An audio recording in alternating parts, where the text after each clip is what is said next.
मुंबईकरांची जीवनवाहिनी अशी ओळख असलेल्या बेस्ट उपक्रमाच्या बसचं भाडं हे दुप्पट होण्याची दाट शक्यता आहे. या भाडेवाढीला मुंबई महापालिकेकडून मंजुरी मिळाली आहे आणि भाडेवाढीचा हा प्रस्ताव आता परिवहन खात्याकडे पाठवण्यात आला आहे. आता परिवहन खातं त्या प्रस्तावावर काय निर्णय घेणार हे पाहणं अतिशय महत्त्वाचं ठरणार आहे.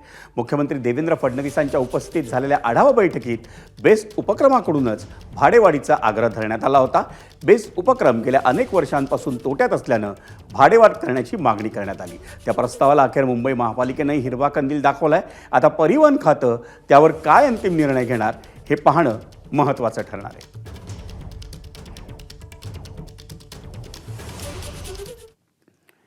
आपण पाहूया नेमकं भाडं किती वाढणार आहे.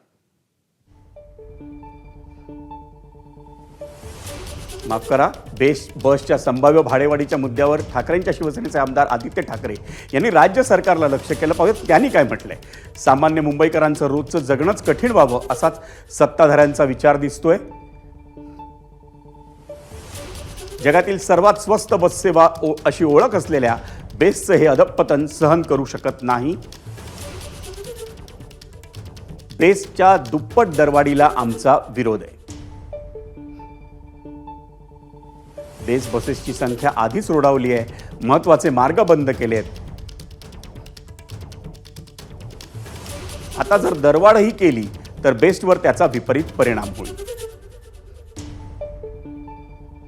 इलेक्ट्रिक बसेसची संख्या वाढवा, दर्जा सुधारा आणि मुंबईकरांना चांगली सेवा द्या. बेस्ट वाचवा असं म्हणतात आदित्य ठाकरे.